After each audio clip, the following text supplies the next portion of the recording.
কি করছো, কি করছো? আমায় কেটো না। আমার কেন কাটছো? আমাকে কেন কাটছো? আমি তোমার সবচেয়ে বড় বন্ধু এই পৃথিবীতে, আমার চেয়ে বড় বন্ধু তোমার আর কেউ নেই। ঠিক এরকমটি সহ্য করতে হচ্ছে প্রতিটি গাছকে। গাছ যেখানে আমাদের বিশ্বের সব থেকে ভালো বন্ধু, সেখানে আমরা নির্বিচারে গাছ কেটেই চলেছি।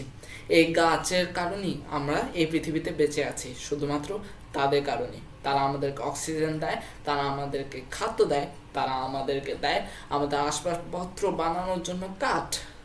তারাই আমাদের একমাত্র সহায়, যার কারণে আমরা এই পৃথিবীতে টিকে আছি। আর আমরাই আজ তাদেরকে নিষ্ঠুরভাবে অত্যাচার করে চলেছি, নির্বিচারে বন উজাড় করে চলেছি। তারা আমাদের নিতান্ত সত্য এবং সবচেয়ে ভালো বন্ধু। সম্মানিত শ্রোতাবৃন্দ, আজ আমি যে বিষয়টি নিয়ে আপনাদের সামনে হাজির হয়েছি সেটি হলো গাছ আমাদের বন্ধু। এই বিষয়টি সকলের সামনে চোখে আঙুল দিয়ে প্রমাণিত করে দেওয়ার জন্যে। আমাদের চারপাশে আমরা দেখি প্রকৃতি এবং মানব সৃষ্ট পরিবেশ।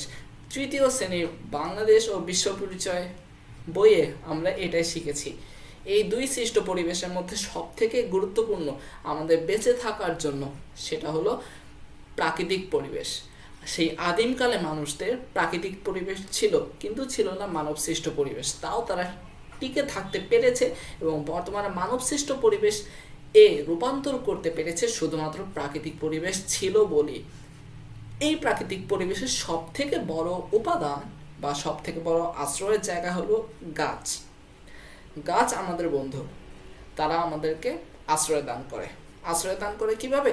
বর্তমান সময়ে আমাদের যত ধরনের প্রাকৃতিক দুর্যোগ, সকলের হাত থেকে সবচেয়ে আশ্রয় দান করে সব থেকে সফল এবং সুরক্ষিত জায়গা হলো এই গাছ।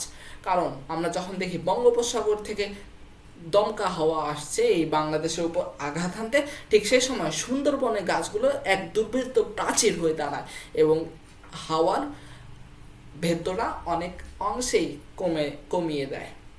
কারণ এই গাছেরা ছিল বলে, গাছেরা আছে বলে আমাদের ত্যাগকৃত কার্বন ডাই অক্সাইড সমগ্র বিশ্বের ত্যাগকৃত কার্বন ডাই অক্সাইড তারা শুষে নেয়, সালোক সংশ্লেষণ পদ্ধতির মাধ্যমে অক্সিজেন সরবরাহ করে।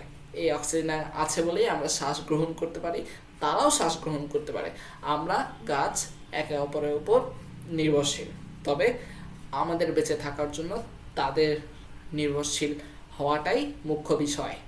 অর্থাৎ আমরাই তাদের উপর বেশি নির্ভরশীল। তারা না থাকলে আমরা কোনো খাদ্যই পেতাম না। আমরা মানুষ, আমরা তো নিজের রান্না নিজে করি, এটা তো আমরা জানি। আমরা রান্নাঘরে আমরা নিজের রান্না নিজে করি, কিন্তু এই রান্না সেই রান্না নয় যেটা প্রকৃতির সৃষ্টির মাধ্যমে মহান সৃষ্টিকর্তা আমাদের সকলকে সূর্যের রাসায়নিক শক্তিকে খাদ্যতে রূপান্তরিত করার শক্তি আমাদের দেননি। সেটা রয়েছে শুধুমাত্র গাছদের কাছে। গাছ এই সালোক শক্তিকে রূপান্তরিত করে আমাদের জন্য খাদ্য বানায়, আর এই খাদ্যকে খেয়ে আমরা বেঁচে থাকি। গাছ যদি না থাকতো তাহলে অক্সিজেনের মাত্রা কার্বন ডাই অক্সাইডের মাত্রা বৈষম্যহীনতা হতো, অর্থাৎ এটার ভারসাম্য বজায় থাকতো না। ভারসাম্য বজায় না থাকলে এই পৃথিবীতে তাপমাত্রা বেড়েই চলবে। তাপমাত্রা বেড়ে চলে সমুদ্রের পানির উচ্চতা বাড়বে। সমুদ্রের পানির উচ্চতা বাড়লে এই হিমবাহ গলবে। হিমবাহ গললে আমাদের পৃথিবীতে অনেক বড় সমস্যার সৃষ্টি হবে এবং বৈশ্বিক উষ্ণায়ন বেড়েই চলবে। এত সকল সমস্যা শুধুমাত্র একটি উপায়, বনায়ন করা। এত সকল কিছু সামনে রেখে আমরা নিশ্চিন্তে আমাদের গাছকে সব থেকে প্রিয় বন্ধু হিসেবে আলিঙ্গন করতে পারি। আসুন আমরা সকলে দৈনিক না হলেও মাসিক না হলেও বাৎসরিক একটি করে গাছ লাগাই এবং সেই গাছের পরিচর্যা করি, কারণ গাছ আমাদের বন্ধু। ধন্যবাদ সবাইকে।